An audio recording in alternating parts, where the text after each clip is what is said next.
कहना है कि स्पीकर पद आप ठीक है, आप अपने पास रख लीजिए, लेकिन उसके साथ हम समर्थन देने के लिए भी तैयार है। विपक्ष का साफ तौर से ये कहना है, विपक्ष का कहना है कि डिप्टी स्पीकर का जो पद होता है वो आप हमें दीजिए, लेकिन साफ तौर से बीजेपी का ये कहना है कि हम उसको लेकर के अपने एनडीए के जो सहयोगी दल हैं उनसे इस पर विचार विमर्श करेंगे, उसके बाद इस पर कोई फैसला लिया जा सकता है। इसमें बहुत महत्वपूर्ण किरदार राजनाथ सिंह निभा रहे हैं। राजनाथ सिंह कुछ ही देर बाद जिस तरीके से जानकारी मिल रही है, एनडीए के जो फ्लोर लीडर्स हैं उनके साथ मुलाकात करेंगे, चर्चा करेंगे कि आगे की क्या रणनीति होगी। स्पीकर पद से लेकर डिप्टी स्पीकर पद का लेकर जो चुनाव होना है उसमें किस तरीके से एनडीए यानी बीजेपी आज इस समय ऐसी स्थिति में नहीं है कि अकेले कोई भी फैसला ले, इसीलिए आज एनडीए जो फ्लोर लीडर्स की बैठक होगी उस बैठक के अंदर पूरी तरीके से चर्चा किया जाएगा कि किस तरीके से अब आगे की रणनीति होगी, किस तरीके से बात आगे बढ़ेगी, कि जिस तरीके से राहुल गांधी के जो कह रहे हैं कि आप स्पीकर पद आप अपने पास रख लीजिए, कोई दिक्कत नहीं है, लेकिन जो डिप्टी स्पीकर का पद है विपक्ष के पद होना चाहिए।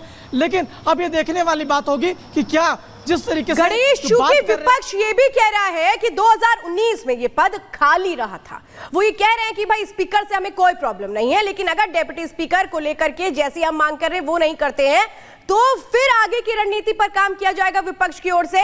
ये माने कि फिर क्या विरोध का सामना करना पड़ सकता है, जिस तरह से हमने देखा था प्रोटेम स्पीकर को लेकर विपक्ष विरोध पर अड़ा हुआ था। अगर इस पर बात नहीं बनती, हालांकि बात बनाने की पूरी कोशिशें हो रही हैं, आप बता रहे हैं कि राजनाथ सिंह पूरी अपनी तरफ से कोशिश कर रहे हैं, अगर इस पर अभी फिलहाल कोई सहमति नहीं होती तो आगे क्या होगा?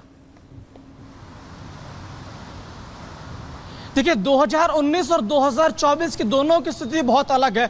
2019 के अंदर बीजेपी अकेले बहुमत में थी, 303 का आंकड़ा था और सहयोगी दलों को मिलाकर 350 का आंकड़ा अकेले बीजेपी पार कर रही थी। जो कांग्रेस थी वो अकेले 50 का आंकड़ा भी नहीं पार कर पा रही थी। तो 2019 की स्थिति में बीजेपी बहुत अलग थी, एनडीए बहुत आंकड़े पार कर गई थी, लेकिन जो चुनाव के नतीजे 2024 में आए हैं वो आंकड़े अलग है। अब आंकड़े ऐसे हैं कि बीजेपी को किस तरीके से अब एनडीए के जो सहयोगी दल हैं या जो विपक्ष है उन्हें मनाना पड़ेगा, कोई ऐसी निर्णय भी लेना पड़ेगा, तो अपने सहयोगी दलों से पहले विचार विमर्श करना पड़ेगा, तब जाकर निर्णय ले पाएंगे। वही पक्ष का हो तो अभी ऐसे में राजनाथ सिंह जी ने कुछ बात की है।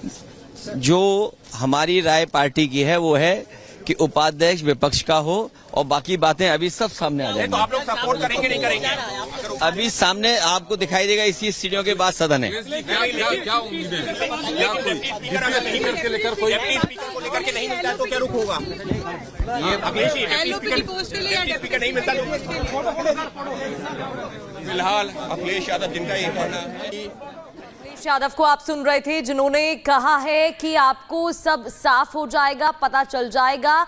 डिप्यूटी स्पीकर के पद को लेकर उन्होंने कहा है कि डिप्यूटी स्पीकर हमारी तरफ से होना चाहिए। विपक्ष की तरफ से राहुल गांधी को भी आप सुन रहे थे, लगातार ये कहा जा रहा है। स्पीकर के लिए भी सवाल पूछा गया तो उन्होंने अभी कुछ नहीं कहा है। और सुजाता भी लगातार हमारे साथ जुड़ी हुई हैं। सुजाता, एक तरफ जो एनडीए की तरफ से ओम बिरला का नाम सामने आ रहा है, तो वहीं विपक्ष की ओर से कहा जा रहा है कि डिप्यूटी स्पीकर का जो पद है ये हमारी तरफ से होना चाहिए, बाकी की बात बाद में होगी। बिल्कुल, देखिए यही कंडीशन है, एकमात्र कंडीशन विपक्ष